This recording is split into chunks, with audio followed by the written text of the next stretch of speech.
இந்த கதையை கேட்டிருப்பீங்கன்னு நான் நினைக்கிறேன். ஒரு குருவி ஒரு மரத்துக்கிட்ட போய் கேட்டுச்சான், கொஞ்சம் காலம் இடம் கொடுக்க முடியுமா, நான் கூடு கட்டிக்க அப்படின்னு கேட்டதும் அந்த மரம் சொல்லிச்சா, என்னால நான் இடம் கொடுக்க முடியாது, நீ வேணா பக்கத்து மரத்துக்கிட்ட போய் கேளு. அந்த குருவி கவலையோட அந்த பக்கத்து மரத்துக்கிட்ட போய் கேட்டுச்சான். அந்த மரமும் பெர்மிஷன் கொடுத்துச்சான். அதுக்கும் கூடு கட்ட ஆரம்பிக்குது. கொஞ்சம் காலம் போற நேரத்துல பெரிய மழையோட காத்தடிக்குது. அந்த காத்த தாங்க முடியாம அந்த குருவிக்கு கூடு கட்ட இடம் கொடுக்காத மரம் அப்படியே சரிஞ்சு விழுந்துடுது. அந்த குருவியும் சந்தோஷத்தோட கீழே விழுந்த மரத்துக்கிட்ட போய் நக்கலா கேக்குது, பாத்தியா இப்ப உன்னோட நிலைமை, எனக்கு அன்னைக்கு இடம் கொடுத்திருந்தா நீயும் நல்லா இருந்திருப்பியே, நானும் நல்லா இருந்திருப்பேனே அப்படின்னு சொன்னது. அந்த மரம் குருவிய பார்த்து சொல்லிச்சான், கொஞ்ச காலத்துக்கு முன்னாடியே என்னோட வேர்கள் ரொம்பவே பலவீனமா இருந்துச்சு.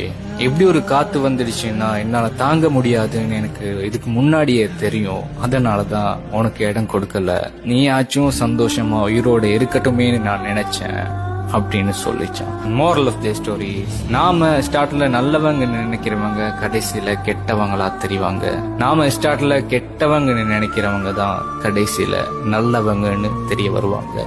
அந்த நேரத்துல அவங்க நம்ம கூட இருக்க மாட்டாங்க. Download ShareChat.